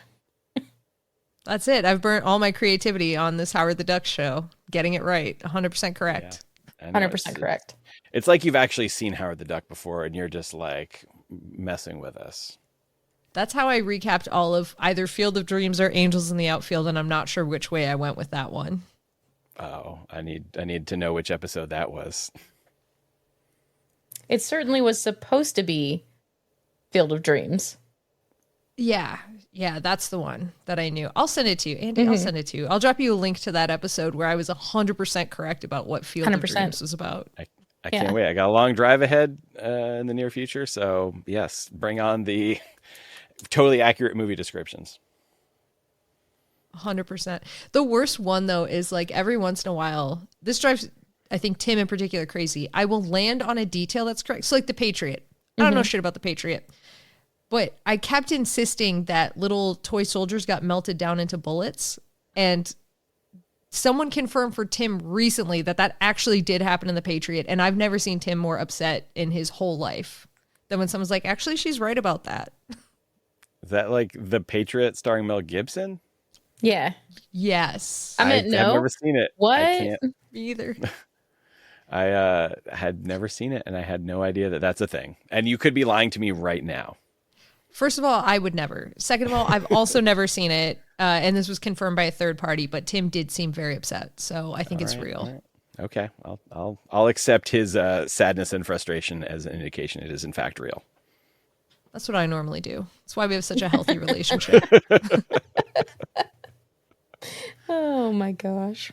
You're just living to confound and upset and disappoint Tim. Pretty much. I mean, who not? I mean, it's a fun time. Now that he's a centaur, this is going to be so much easier because we just have to like flat plastic bags at him and half of his body will be gone. Yeah. How likely is Tim to listen to this episode? Oh, entirely. 100. All right, great. I'm so glad. Hi, Tim. Tim, text me a picture of you as a centaur, please. This is He's so gotta great. This is do going to it. be like that time that his ears disappeared. I forgot please, about that. please do go on. Oh, I just, everyone was talking about how Tim doesn't have ears, so I sent them a picture confirming that they were correct. I swear last time I saw Tim, he did in fact have ears. Well, but how close attention were you paying? Really zero attention to the ears. Yeah. Yep. So I spent most of my time with Tim thinking, this guy would look so much better with a horse body. great news. Could he get horse ears? Also a horse mane? Ooh. Still on his human upper torso, but just the mane and the ears, I think. Yeah. Then he'd have everything. We could braid Honestly, his yeah. horse mane. That is truly my dream. He keeps promising me that he's going to grow his hair out so he can have a man bun, and then he doesn't do it, coward. But, I Tim, think you if he's, coward. yeah, if he's half horse, then he just has to do it. Yeah. It's in the horse's nature. Yeah. It would be my luck. He'd have like a big Frisian mane. I don't know what that means. Despite being on this podcast, I am in fact not a horse girl, so I am unfamiliar with the terms. You mean you weren't a horse girl? Now? I guess am I honorary you horse are. girl now? All right. More good news. Great. Your journey begins today. I wake up with a centaur body. I feel like your journey started when you saw Tim and thought you'd look so much better with a horse body. It's true. I couldn't stop thinking about it. I've been thinking about it ever since. So, I've been manifesting it. I thought I needed it for Tim, but I really need it for me. Yeah. See, now we've all learned things Yes. on this day. It's the more you know.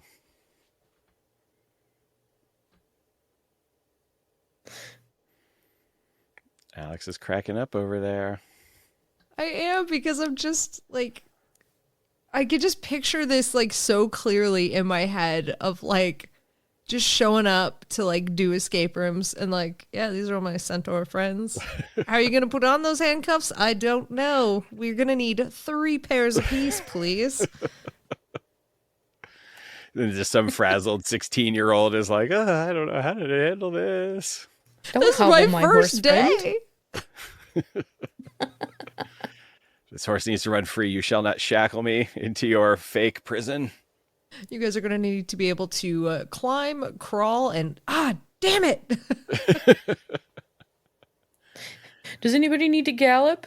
I've got galloping. Got gallop space in this. That's why you have to go to Escaparium. They have large rooms and enough space to gallop at least briefly. Hell yeah. That's very I important. do to me. need that. Oh, so good. Oh, man. Well, Andy, what you got going on these days? I run a little clothing company, as we've been alluding to, called Compassion Company. And I'm always on the internet at compassionco.com, but I'm headed up to New Jersey this weekend for the New Jersey Veg Fest. And on a personal note, I'm going to go see a magic show the night before in New York City. So I'm excited for that. Ooh. Not that Who everyone you needs. seeing? The magician Danny Day Ortiz. Ooh. Are you familiar? I am, yes. Yes, he is amazing. He's playing at this little 26-seat like secret. I don't think it's quite a speakeasy situation, but it's like a small theater in the back of a game shop, basically. And my best friend Paul is, and he is a magician, but aspiring. He's just started performing, but he called me, and he never calls me. And he's like, "What are you doing on these dates? Can you be in New York City? 26-seat room. Let's go." So just happened to work out so nicely. So I'm excited for that. Yeah, and then I have Space Coast Veg Fest in Cocoa, Florida on the 22nd of November. And then I don't know when this is coming out. This might all be completely unhelpful info. And then I'm just chilling for the rest of the year. And my weekends are open for escape rooms. So hopefully that'll happen at some point. Hell yeah. We're going to get something on the calendar. That's amazing. Y'all have already been to Keepers, right? I have. Tim and I have. Okay. Alex, you gotta come down. I Have you been to their second room? Yes. We Okay. did 2 rooms. And Nice. they're about to open the 3rd one. All right, maybe I need to wait Yeah. for the third one. Yeah. Yeah. It's going to be amazing. The first 2 were choice. It's everything that I wanted this one other room that we did over the weekend to be. Oh, okay. Yeah. What was the disappointing room? Or was it not even disappointing? It just wasn't as good as you want it to be. It just wasn't what I expected. I think if I had expected it to just be like an activity center, it would have been one thing, but it wasn't very escape room-y to me. Okay. Yeah. Which is, it's fine. That's fine. It's another way to do it, and that's fine. It's just not my way. So it wasn't the Universal escape rooms, was it? No. Okay. Those ones we've been warned about. Yeah. I still want to do those at some point with my appropriate set expectations of it just being a cool Yes. thing to look at and walk through and do some tasks. Exactly. Yeah, then it's same. fine. And then I'm going to go ride Velocicoaster just once, and my day will be complete. Only once? Well, okay, it's going to be like a 2.5 hour wait. So I feel like I'm limited not by me, but by the lines. That's fair. If you That's just kept me entirely on fair. it and just kept going, I'd be in. You gotta rope drop that because everyone else is running to the land which shall not be named, and no one's going to Velocicoaster right away. You get a couple laps in the first 2 hours.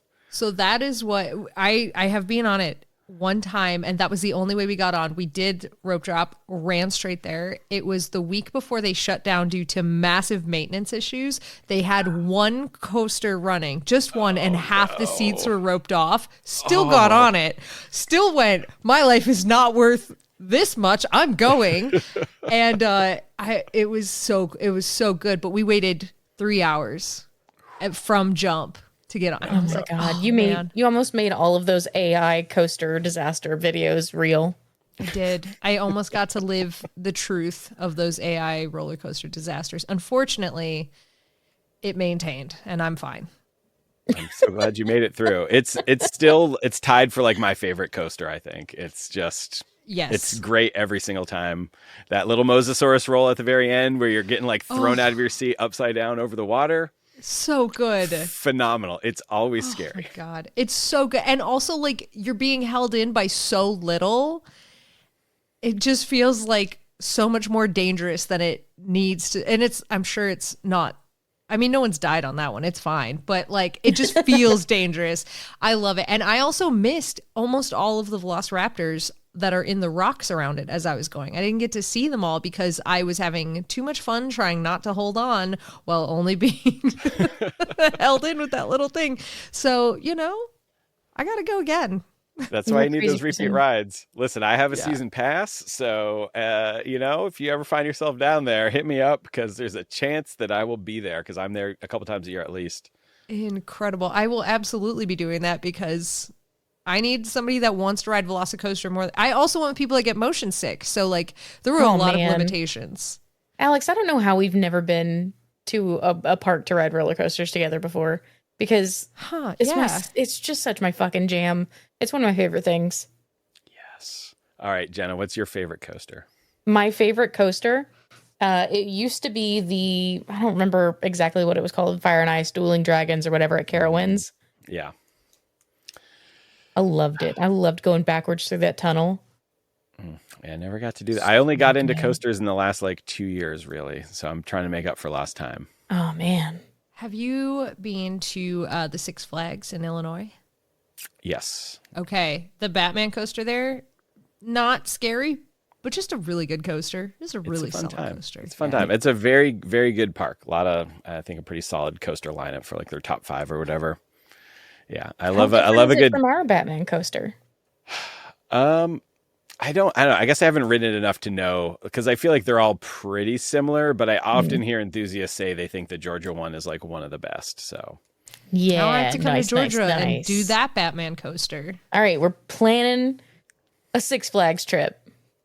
Okay, and also I'll have to, well, when that third escape room opens at I've already lost the name because I'm bad at names, but Six Flags, we're going to that third room. We have a whole trip planned. Also, flights, I just got the notification today for February are down to $38 round trip. So, whew, right? okay. Not bad. Okay. Yeah. I mean, if you time it right, Carowinds will also be open, and you can Fury 325, probably my tied with Velocicoaster for my favorite. It's just, have you ridden that, Jenna? I have not. It's the name Fury 325, 325-foot drop for the first drop. Like, if you're in the back row, you are legitimately in free fall for about 3 seconds. Oh my God. It's phenomenal. It's so good. I need it. That's amazing. I need it so bad. We gotta go. We have to. We do gotta this. go. Yeah. And it's actually like ridiculously close to Keepers of the Balance. So, the trips write themselves. Yeah, it's fallen into place. Hell yeah. Well, this has been amazing. I have enjoyed planning our next 5 trips with you, Andy. Yeah. Where can people find you all across space and time and the internet? Ooh, Don't give them your space. Like, don't dox yourself. Okay, no space, but Compassion Co. is my, that's my little business there, and I have fun on Instagram making videos, so find me at Compassion Co. on Instagram. I also have a Facebook for that, and things make their way there sometimes, but definitely Instagram is the way to go. That's the only official social media that I guess I need to plug, so yeah, that's where people can find me. Nice. Yeah. Thanks for coming. Oh, it's my pleasure. I could talk about this forever, so thank you for having me. Okay, so why don't we just start by you telling us who you are and what you do? I am assuming you're talking to me. Yeah. Because I assume that everyone else knows who y'all are. I don't know. I don't know. Maybe I'm making assumptions I shouldn't be making. I am Vic.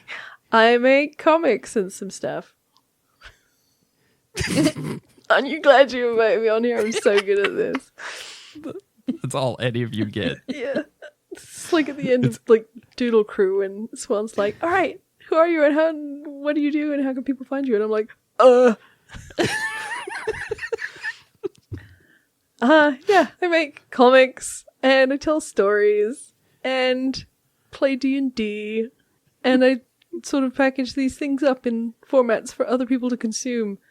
Wow, I made that sound pretty bleak. So, yeah, and it is now everybody's responsibility to go and find the stuff that, like, I'm not giving you any more help. That's it. Yeah, That's all you get. It's like an escape room puzzle. Why has this become a hostage situation so fast? The clock starts now. Okay, so I'll list the stuff that you do. I'm sorry, I should actually do that. That's not your job. I'll do that. The camera is okay, in Vic's face, and Vic is saying, they are not forcing me to say this. It's actually an interrogation room right now with the single light bulb just shining directly at Vic. Or you're like the authorities, and I've answered the front door, but I'm only opening it like 2 inches wide. You can see 2/3 of my face, and I'm going, everything's fine. There's 2 police officers. No, Yeah. 2 detectives right now. One of them is very tall, and one of them is very not as tall. There's your segue. Yeah, that's a great segue. I'm working right now on a video game project, which, this is how much this has brain rotted my brain, is that I keep going to call you Ted. Quite legitimately. I will answer to it now. Yeah. So Ted Vicious Motherfucker, Private Investigators, is going to be a choice-making murder mystery game that I'm hoping should be released in the new year. It's coming on nicely. It's very silly. So I'm doing that. I also make a webcomic called Of Destiny and Dragoons, which is based on a very, very long D&D game that I've been playing for like 7 years. So I'll make the comic for the rest of my mortal life. And I've got another comic that got a little bit pushed back, but is coming out hopefully in the spring next year, called Secrets of Bright Dark, also based on a D&D game, though not as long, but with like spoopy vibes and mysteries and terrible baked goods. And also excitingly, I'm working on a new actual play podcast show called Young Vale, which is starring none other than Alex and also Casey and Swan, who are playing 3 high school kids who discover that their supposedly ordinary town where nothing happens might not be so ordinary after all. It sounds like Alex is investing in child war again. Yeah. Yeah, dude. Pretty much Alex's brand. I go where the child war is. Not to like help or pacify anything. No, God, Just to no. observe. No, yeah, to Just to stoke be the there. fires. I did want to talk about Ted and Vicious Motherfucker because I can't wait for it, and it is based on a true story of mine and Vic's adventures at Dragon Con, where we solved a bunch of crimes, Yes. and I'm very excited about this. Name a crime. For $1. That would be a HIPAA violation. Jaywalking. Oh, so now you're an expert on HIPAA rules. Yeah. Damn it. Like I was really laws hoping have to this be would go in. published for people to understand what the laws are. Like maritime what? law. Anything goes with maritime law. Yeah. I just speak until somebody says HIPAA violation, and then I just stop talking. I don't actually know what any of the rules are. You've told us I the don't know. secret now. Like, this is the perfect, like, off switch to conversation. Oh no, I've given too much power away. So Yeah, I'm making a video game. It's not complicated. It's like one of those largely text-based games where, with some light illustration, but you get choices, and your choices affect what information you can gather as you're trying to investigate the crime. I saw your plan for when stuff is going to get distributed next year, Yeah. and for some reason, I saw when Ted and Vicious Motherfucker was like looking to be out, and I was like, I just guessed that this was going to be like a 10-year venture into making, like, it seems like really daunting to make video games. I think it depends very much on the video game you're making. I want to manage everybody's expectations here and now. Yeah, Vic is doing this on Unreal Engine. Yeah, but like, I don't know. Fully like, 3D, Yeah. mocap, the works. I have no idea how video games work, and I just assume that they take 9 years to make one. Sometimes. No. No, this one is not taking very long. What you don't understand is that Vic has Andy Serkis on retainer, ready to go at a moment's notice. Retainer is a euphemism for on a leash in a cage in my back room. But he likes that shit. You guys have seen The Lord of the Rings. He's into Oh, it. yeah. Yeah. Some people are a bit I freaky. don't know. about it. I also saw Planet of the Apes, and he didn't seem to like that. Well, So shit. if you took me into your home and you had a person on a leash, I would be like, Vic, this is unacceptable. But if I came into your home and you had Andy Serkis on a leash, I'd be like, this is kind of badass, and I don't know why. I don't know why there's a distinction there. I Wow. think that it depends on the kind of leash. Yeah. Depends on if the person on the leash is into it. If it's a Yeah, this is retractable also leash, we're calling the authorities. Some people are into that. Don't yuck anyone's yum.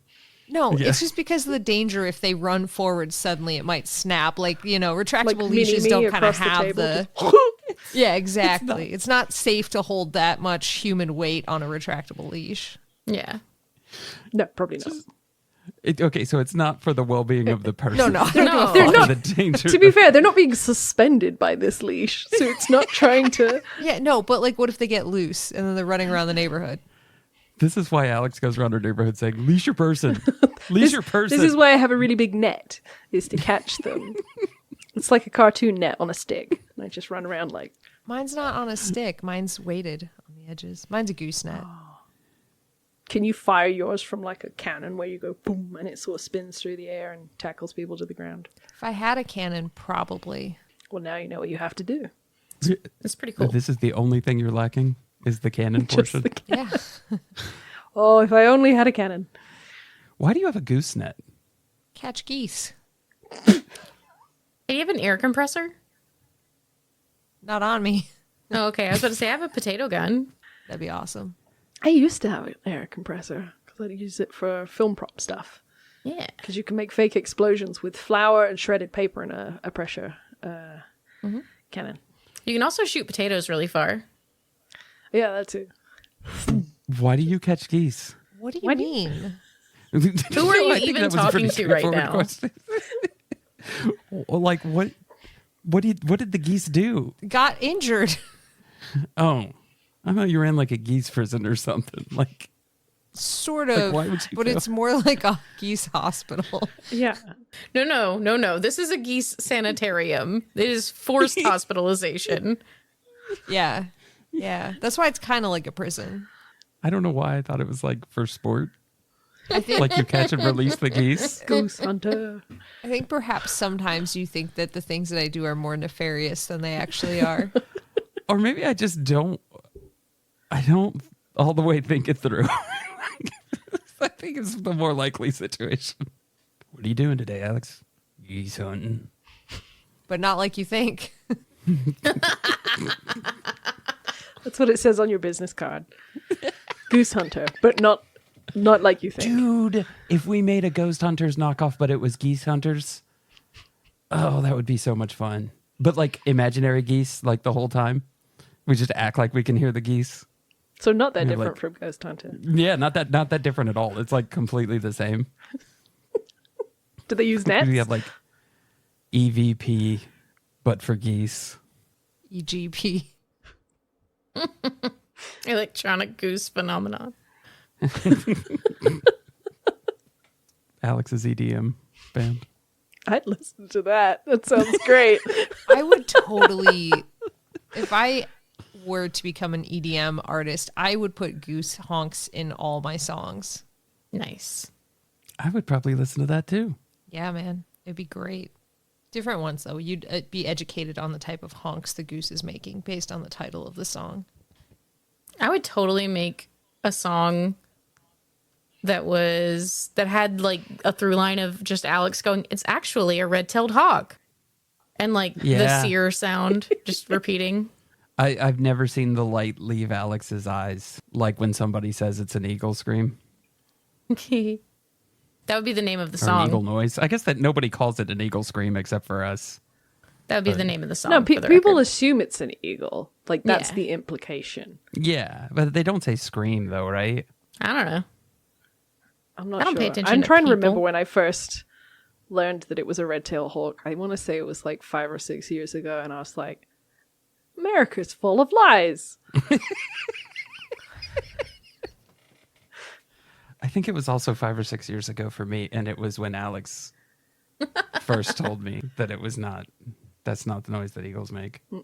It's so Eagles sound a lot like seagulls. yeah, because they inhabit the same niche in the environment, probably. But so you read how many Anwurst books and this never came up, like before me? Also, eagles rhymes with seagulls, so therefore they must sound the same, right? Is that how that works? I'm just gonna frog dog. Okay, fair. You've made your point. That made me instantly regret that we're not doing a horse quiz right now. And that's never happened before. So congratulations on that. I'm disappointed in everything that just happened in one way or another. Do you think that frogs do sound like dogs? No. No, I don't. I don't think that ribbit and woof are the same. You know what else sounds the same? Kestrels and thestrals. What does a Yeah. kestrel sound like? Let's start there. You tell me. Well, Tim can't see them, so I would answer the question, except I can't remember at this moment which one is real and which one is made up. Because I have made that joke Ted. so many times that I've forgotten which one's fake. I think the kestrel is the bird and the thestral is the made up thing. But I intentionally say it wrong every time I'm near Alex. It's not just when you're near Alex. It's don't lie. This is the danger of making a consistent joke, is that eventually it becomes your reality. This is where I am now. What does a kestrel sound like? Allegedly like a thestral. I have a sound in my head, and I don't know if it's right. I'm going to be Googling kestrel sounds right after this. Is it like a repeated high-pitched, like kiki sound? Nope. Nope. Then you might need to Google for different Sure reasons isn't. later. Yeah. I am ashamed that I don't know that, because we used to have a kestrel box where I worked, and we would watch the kestrels on the webcam all the time, and kestrels were a big part of my day. Or a small part, because they're America's smallest falcon. You're welcome, Tim, specifically. Bird facts. Well, this was back in England, where kestrels are bigger. Is there a smaller falcon? Is there a smaller falcon in the UK? I did watch a kestrel take out a pigeon once. They do that. Yeah, They do like that. I was at a park and I watched a kestrel trying to drag a pigeon away, and it started flying away, and I was like, that is bold. Good for you. And the pigeon was like, fuck off, and just like kicked it away and flew away. I was like, well, you gotta try, I suppose. How big is a kestrel in relation to a pigeon? They're about the same size. Are they? Yeah, not dissimilar. I mean, it depends on how well fed the pigeon is, I suppose. Yeah. Yeah, that is kind of a bold move then. It was very bold. I was shocked in a pleasant way. But You know who I'm really mad at though right now when we're talking about birds? Owls. What? Tell me more. I'm really mad at owls right now. Why are you mad at owls right now? So we read a book called The One and Only Bob Oh, for Animorphs Anonymous, and one of the owls tried to eat Bob. He's a little dog. And so this fictitious owl has put the rest of owls. Can I tell you what On my this shit monster list. did? yeah. He's listening to this book, right? And first of all, Catherine Applegate, hey, stop writing novels for children because it's clearly not for kids. This is traumatizing. And I was sad the whole time I'm listening to it. But we're listening to this book and he's like, yeah, Bob looks just like Rusty. And I'm like, oh, why would you put that on me? So now I have to sit around watching Rusty be adorable and thinking about Bob and his little cage and the water coming. And I'm like, no. Who is that book read by? Danny DeVito. Yeah. Yeah, you should have listened to the audiobook, Alex. It's really good. It's acted really well. Like it's acted, first of all. I'm of the opinion that audiobooks should be, but that's my bias. Yeah. They should No, what? they should be. They should be acted. Yeah. Yeah. Yep. Yeah. But a lot of them are not, and it makes me go, huh. Like, I could just read it myself. I couldn't. If I just wanted to listen to someone read it shitly, I would read it myself. Yes, I said shitly. That's a word. I like it. Yeah, it sounded Don't great. at me. Yeah, I'm still on working my way through Animorphs. I've just finished Megamorphs 3, and once again, I am in shock and horror at the very suggestion that these books are for children. They're really good, Yeah. but they're traumatizing even for an adult reader. My favorite was when we did the Animorphs panel at DragonCon and somebody would mention a moment in the book series and you would just hear a groan throughout the crowd as everybody sort of relived that moment. I've had. It's so much fun. I'm starting to recognize some of the references now. Yeah. Yeah, it's brutal. Are you reading them or listening to them? I'm listening to them because Oh, yeah. I don't have any time. No, that's the same. That's how I consume most of my books, is by listening to them. And I just got into an argument with one of my coworkers about this Oh, because he made the bold claim that if you listen to a book, you have not read the book. And I was like, how dare you? I would not stand for it. But I think he was just arguing the use of the verb. right. I've consumed the books. There we go. Yeah, no, I'd say I read them. The words went into my brain. All right, so tell me about Destiny and Dragoons. Ah, yes. It is currently on a pausey pause because a whole bunch of life happened, and sometimes you just Yeah. need to take a break. But it is a classic D&D type story of a band of hapless misfits who are thrust together to overcome the curse of an evil mage, and hijinks ensue. It's a lot of the origin of this story was, as I said, from a D&D game where I gave all my friends like the brief of rather broadly, just create a D&D character at level 4, let's go. And they had nothing else to go on but that. And every single one of them came back with a character who was like, I work alone. I go through life alone. I'm a loner. And I was like, well, shit. I don't know how I'm supposed to make an adventuring party out of this. So I cursed them all, and so they were forced to work together. And that is thus the plot of the opening of the story. So book 1, such as it is, I'm currently on chapter 4, and there's probably about, I want to say like 9 or so chapters total. I have all of the books mapped out after this one. So there's a lot of stories. So it's a very like slow paced, slow burn story that will one day have all these amazing cool things in it that I just need to get to. We're really in the early stages is what I'm saying. So like it's a great time to hop on board because it's got a decent enough archive of pages without being overwhelming yet. But like that's what these post-its on the wall behind me are all for, is like plotting out book 5. Oh, that's awesome.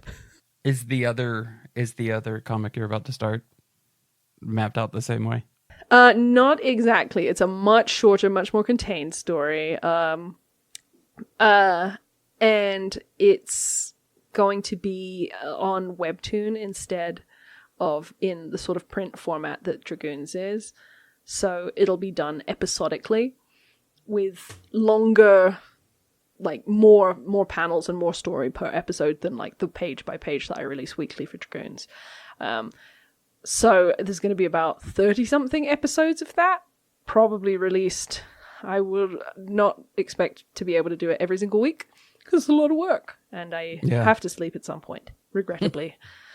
But yeah, that one is a story set in a mountain town where a little girl goes missing and strange magical happenings are taking place, and these 2 random travelers that have found their way for completely separate reasons team up to solve that mystery. And there's like sexy witches and cool demons and spoopy magic and rock hard pastries. I am beyond excited for it. It sounds amazing. It really does.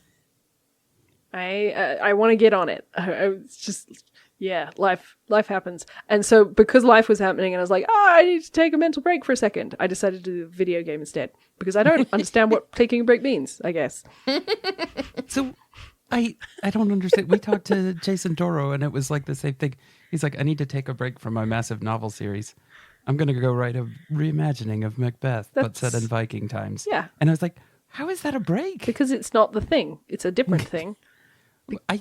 What are you going to do, Tim? You're going to sit down and do nothing? Yes, that sounds lovely. You're going to put your feet up? Are you going to sleep?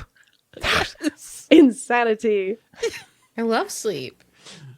This is my dream. I turn my dreams into projects. I can't. There's something wrong with me. I swear to God. Just release a webcomic called Sleep, and it's nothing but black pages. Oh, that's a genius idea. But like very so slightly nuanced shades of black in the artwork, so you can hide messages and things within. Oh no, I'm thinking of a new idea. Ooh, secret code. This is the problem: is that if you say a thing near me, I'll do it. Yeah, but hold on. Let's add to that, right? Because I said a stupid thing that would be easy, and you were like, "That's great. I'm going to do it now." But how do I make it ever slightly more difficult? Oh, I'll hide a code in it, or I'll hide secret images. And I was like, "That's not what I said. Mine was dumb and easy." Like, I mean, I've got a lot of things to say. in secret code. Yes. If you're gonna make it worthwhile. Oh, you see, but that's the other problem I have, right? Is that I say dumb things And then like, and I'll say this about my group of friends as a whole, they like are like, hey, that would be cool. And then they come up with like ways to make it cooler. And I was like, that's way cooler than the shit that I just said. Like, now I want to read the comic with the secret messages in it. Like, my shit was just blank pages. But I bet you sleep at night, so that's the trade-off. Oh, I actually have a sleep study or a meeting set up for a sleep study finally, because I've heard another one of our friends talk about how life-changing it is to get actual rest at night. I should try that. Yeah. So It's pretty nice. that is, yeah. I've heard good things. Can't relate. So we'll see how more to come on that, I guess. I think just be a We'll see how bog that witch and goes. steal sleep from other people is really the answer. How do you do that? I don't know. That sounds I've heard it might be a way to do it. You've heard it? Yeah, I've heard You've heard it? that it works. I don't have any reference point You know who didn't used to sleep good? ever. Jenna. You know who did used to sleep good? Me. And then Jenna somehow stole my sleep, and I don't know how this happened. You're welcome. But yeah, she lays down and goes to sleep like Instant. immediately, and I'm like, Like what a is baby. this? What is this? Alex Just has like witnessed me wireless be awake charging. all night long before, and then now she's witnessed me be asleep instantly before. Yeah. I think it worked out well for us at we went to a con together last year to MagFest, and we, through a series of unfortunate events, were left to share beds that were not shareable beds. I'll No. say. And between the two of us and our ability to insta sleep, I think we really nailed it, like the most out of everybody at that convention. Yeah. Everybody else was having a really hard time of it. And me and Alex were just like, we'd put our heads down, dead. Dead to the world. And not were moving. gone. Yeah. The dream. I mean, I have been Yeah. known to fall asleep standing up before. Yeah. I used to commute into Do London. you stay standing? Well, yeah, because it's the London commute is very busy, and so you like wedge yourself onto the train on like the Gross. underground, and then you just be stood upright, propped up by the bodies on all sides of you, and you could just. Yeah, no, that's a I nightmare. hate That's wrong. everything that you No. just said. I hate it. That's bad. I mean, I didn't say it was good. Okay, did you ever miss your stop because you were asleep? No, Oh, okay. that's part that of would be my the fear. skill is that you don't fall all the way asleep.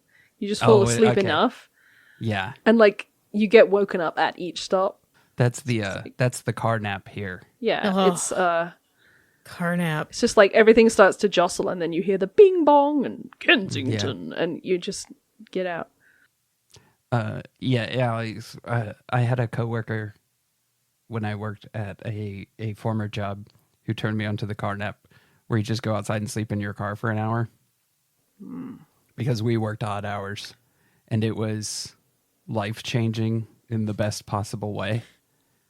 But I wouldn't call it real sleep. I thought you were talking But about it the was- point A to B in the passenger or back seat nap. And that is Oh no, that's the we call that truest the form Jenna of now. sleep. Yeah, well, of course. But that is the truest and most pure form of sleep that you can possibly get. If we are in the car for more than, I'd say, 3.5 minutes, Jenna will fall asleep. Yeah. Incredible. My equivalent is that like I have a couch nap where I will just like completely involuntarily power down, and so it always seems to happen where I can actually get onto a couch, and then I'm just out. Like there's nothing that's going to stop it, and everyone else can just carry on with their day around me, but I'll be out for like an hour or two. And I'll wake up and have no clue where I am or anything. And that actually happened to me yesterday. So Nice. still thriving on the disorientation of that. I like to think of couches as Vic recharge stations now, Yeah. I've got and I think that's fantastic. I got a Polaroid photo that someone took of me while I was like past clean the fuck out, where I didn't like get all cozy. I was just like a corpse on this couch. And I'll show it to you guys later. It's a thing. It's fantastic. Yeah. Usually at the end of a work day, apropos of nothing. Like no specific reason why. Just I need you to know that if that ever happens around me, there will be no shortage of me going, powering down. yeah, Yeah, it's great. It happens like once a year, I would say. Once a year isn't that bad. No. I like when you first told the story, I thought it meant just every time you sat on a couch. No, I think Yeah. that's just narcolepsy, isn't it? Yeah.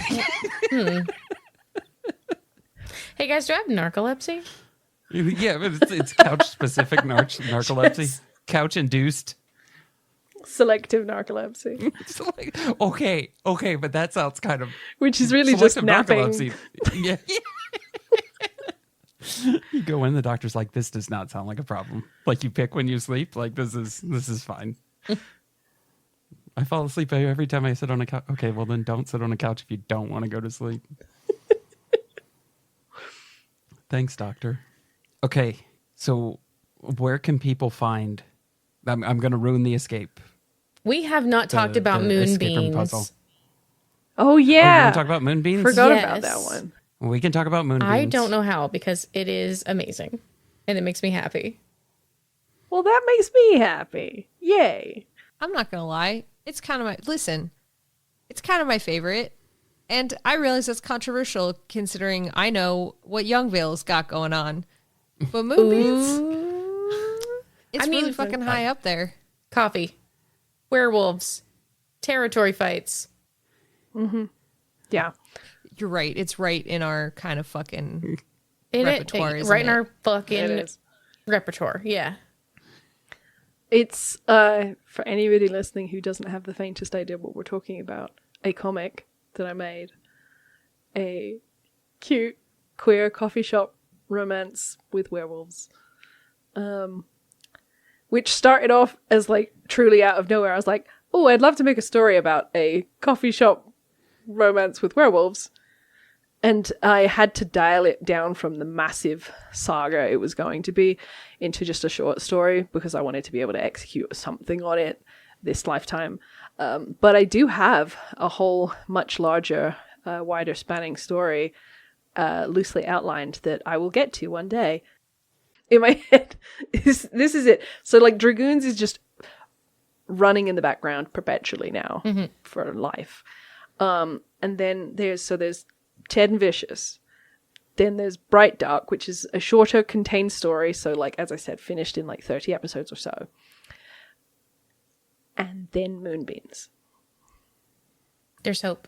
And Young Vale is also like taken over in the background, but that's not Yeah. a comic project. So I think of it separately. Okay, so I should send you my ideas for our sleep comic. I'll put And it. we'll I'll work put it on on the that. pile. I still have like Okay. Alex. I still have the Love is Like bug book, the coffee table book we talked about. That's on my list. The things that we talk about, Yes. I write down and I love that one though because I know that we're like putting this in the category of comics, but in my mind, it is just scientific illustrations of bugs. Oh yeah, my god. probably. But like a coffee Please. table book, you know? Yes. Yeah. Let me into Yeah, this. the This is my jam. It's the premise of that one was just I don't remember why we were talking about it, but like we started reeling off all of these phrases like, you know, the expression like love is like a butterfly and like love is like a this and a that. There's all these different things that you can compare love to, which is like various forms of like bug and why love is like a bug. It sounds better if you know the full context than the Nope, way I that's just described perfect. it. But I don't need to because I get it. I love bug. perfect. Okay, so now if people want to buy stuff from you, like a copy of Moonbeams, where do they go? You can find all of my shit at linktree/idstar. So that's linktr.ee/idstar. Or you can go to idstar.com. Or you can just Google idstar. Because I'm We didn't even idstar talk across about- most things. We didn't even talk about Art Corner. Oh yeah. I also do art corner. There's so much more stuff. Listen, I have a lot of hobbies. Yeah. And you should look at all of them because all of them are awesome. Go buy things.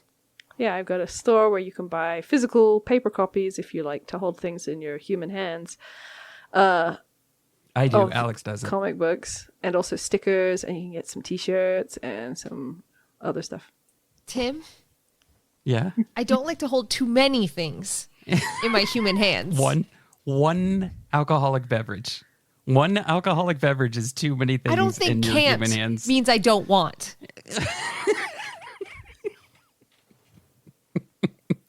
Now, here I have a clarifying question.